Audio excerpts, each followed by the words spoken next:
My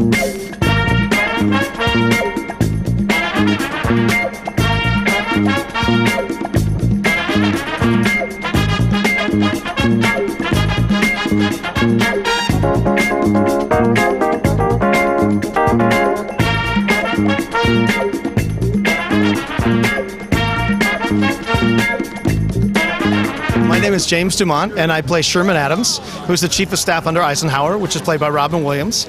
And I have two scenes that are both with Forrest Whitaker and Robin Williams. Historically, Sherman Adams was kind of like Cheney to Bush, very influential in pushing the president in a direction that he wanted. And the South was not complying with federal law against allowing children to go to school. So they were blocking black kids from going to school, and we said, federal law trumps Southern law. So we decide to send in the federal troops to instill that children should be able to be in the same classroom no matter what the color of their skin. It's a wonderful historical character, you know, in the sense. Wonderful thing you did that. But oh, absolutely, you know, and he was a very important person. But you know, in the end, I think what was beautiful is that Forrest Whitaker is kind of like the fly on the wall of all these historic kind of moments in the world, you know, and. When I saw the screening in New York, the response was really viscerally, people crying and applause and tears, and it's a powerful film, one that I think is going to stick around for a long, long time. What did you like about your character? What I liked, well, when I started to do research, I realized that he was kind of flawed. And I think what did him in is like he accepted a fur coat from some lobbyist, and his wife wore a fur coat, and that fur coat destroyed his career. So here he was, a guy of high up moral standing value for the longest time, and nothing like a little fur coat to just kind of just put a little wrench in the works. So I kind of like that historically, but I also think he historically had a great deal of influence over Eisenhower because he was very slow to kind of move. He was very scared of making radical changes, and he really does. There's some scenes that were cut from the film that Robin and I just kind of improv'd that I think were really kind of strong. But you got the point. Is once he makes his decision, the movie moves forward. But it's the vacillating of making that decision, much like other people have influenced people to invade countries where there's no weapons of mass destruction. But I'll leave that one alone. So that's pretty much what I like. So you didn't have any scenes with Oprah, but we hear she's getting some Oscar buzz. What do you think? Oh, some Oscar buzz? Let's say all Oscar buzz. I don't know who the other ladies are, but good luck, ladies. You're in trouble. You're in trouble. But Oprah's backhand will do you in. I can assure you. She's amazing in the movie. And the nuances and the subtleties of her work, particularly in a few scenes where she's doing her lip sync. I mean, that's Emmy, that's Oscar worthy, for sure. I didn't go to school, Mr. President. I grew up on a cotton farm. Get back to work. Don't you lose your temper with that man. So tell us, you wrote this script based on a real-life butler whose name was Eugene. You used a different name in the script. What inspired you? How did you come across the story? What inspired you to write a script about him? Sure. So the late, great producer Laura Ziskin, who we all miss very much, who's an icon in our business, optioned this article about Eugene Allen that was written by Will Hagood in the Washington Post. And it was a beautiful profile on him, and she brought it to me and she said, can you turn this into a movie? And I said, I have no idea how to do it, but I got to figure it out because this is an amazing story. And so you had to do a lot of research. How long did it take you to write it? Yeah, the research was overwhelming. It took me 8 months just to write the first draft. And then I wrote 4 drafts over a year, and then Lee Daniels came on board as the director, and then we worked on it together for the next 3 years. So I've been working on this thing for 4 years total. Wow, that's a lot. We had an amazing collaboration, Lee. He had so many fantastic ideas and is a huge part of what made the script get to where it was. And were you excited? I mean, Lee Daniels coming on board, it must have been amazing in terms of securing the cast. Yeah, dream come true as far as the perfect director for the movie. I couldn't think of a better director in Hollywood for it. And when he said yes, I just thought, are you kidding me? We got Lee Daniels? So it was really thrilling. The cast is unbelievable. I mean, Forrest Whitaker and Oprah Winfrey in the same movie, and then all the actors that played the presidents are just fantastic, and David Oyelowo is the son, and Cuba Gooding Jr., Lenny Kravitz. It's just over and over and over again. It's overwhelming how many brilliant Academy Award winners and nominees we have in this movie. And did you ever visit set? Sometimes writers will go on set, sometimes they don't. I was there for a while. Yeah, I was there for about 3 weeks, and it was great. It was really great being there and seeing everyone do their thing. And I heard you got hit by a hurricane halfway through. We got hit by a hurricane, and that's why I had to leave, actually. Was that because we shut down for 2 weeks and we started up again. I was teaching at NYU, and so I had to teach my class, so I couldn't come back down, unfortunately. But it was because the timing kind of screwed everything up. But nonetheless, yeah, the hurricane shut us down, but it didn't shut the Butler down because we started right back up again. And we hear Oprah's getting some Oscar buzz. We hear it's an amazing performance. Yeah, Oprah is fantastic in the movie. I would be surprised if she didn't get an Oscar nomination. It's a tremendous performance. What about you?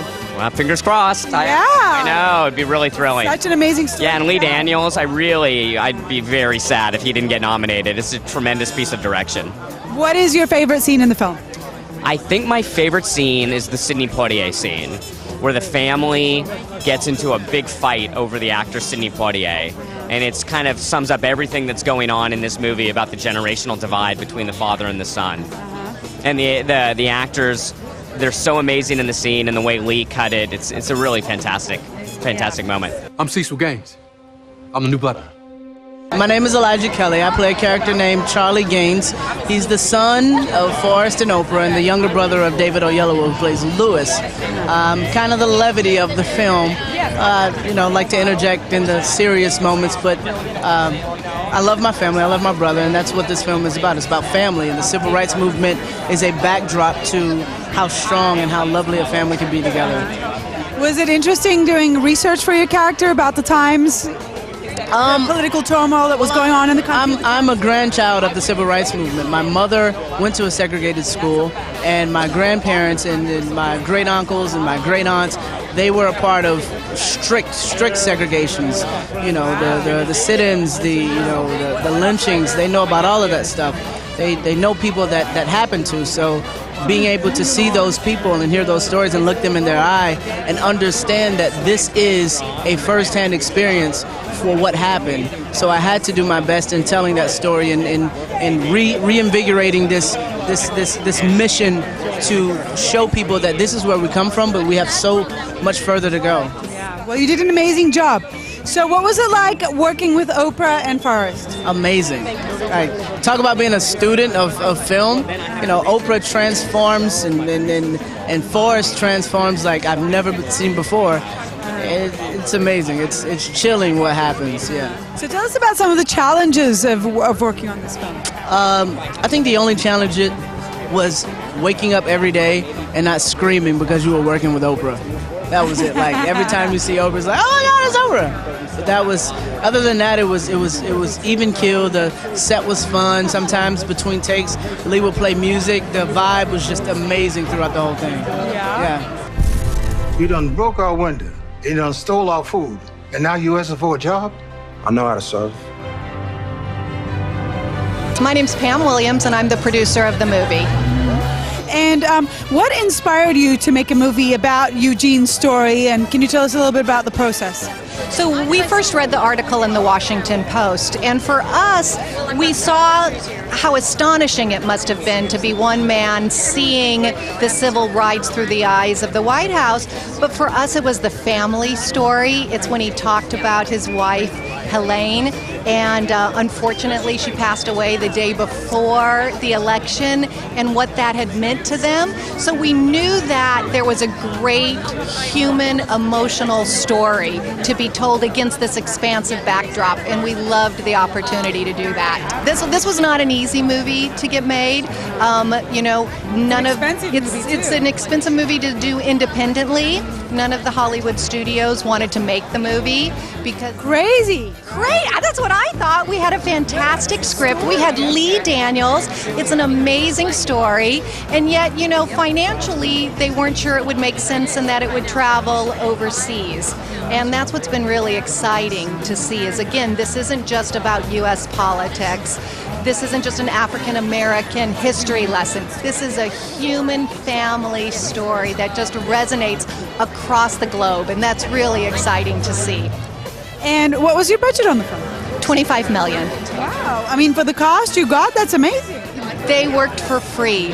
people, the cast gave up tours, they gave up vacations, they reworked their whole schedule to be part of this, and I think that's all to credit of Lee Daniels, who wouldn't want to play with Lee Daniels, even if it's just for a few days. I would play with Lee Daniels. Exactly. Get the hell out of here! I'm sorry, Mr. Butler. I didn't mean to make fun of your hero. Well, I played Carter Wilson, who's one of the butlers that you follow through the 8 presidential terms, through the history of the civil rights movement. You see a lot of the atrocities that happen on American soil through racism and ignorance and hate. But you also get to see the playful side. You get to see the behind the scenes of these butlers, how they lived, loved, laughed, and that's where my character comes in. Yes. Tell us about working with Lee Daniels. Lee Daniels is the answer. He's the next generation of filmmaker. He strives for the truth. I love him to death. Yes. So tell us how you came to be part of this film and making this amazing film. The brilliant Laura Ziskin, who was her ex-partner, who's now passed away, saw something in me that I didn't even see in myself. And so she's here tonight looking down on us under Lee Daniels, the butler. It was personal because my father lived it, my grandfather lived it, my great-grandfather lived it, and I live it, and my son lived it. So yes, I think it was very healing for me. Can you tell us what kind of a bond you felt with your character, and did you ever get to meet Eugene, who the story's based on? No, he passed away before I got a chance to meet him. I only met his son, Charles, who actually is here tonight. Yeah. I don't know if you got to talk to him. And what did you love about this character? Did you feel like a part of you within him, or? I don't want to mess up your opportunity. I felt that. How did I feel about the character? Yes, like what kind of a love, what kind of a bond did you feel? I felt a deep one because he had this father-son relationship that was going on that was really powerful, and a relationship with his wife, and trying so desperately to make them stay safe and let them have a good life. And I thought that that his heart and his care for the people that he loves was so intense and so beautiful. What motivated me to do it was I wanted the story to be offered just as it is, sort of as a gift and an offering to the world for this period of time that so many people don't know what happened in our history, but also because it's through the eyes of this beautiful family, this connected, loving, nurturing African-American family.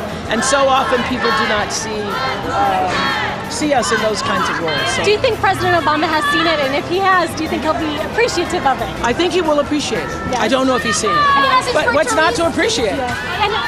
What's not to appreciate? It ends with yes, we can. Yes.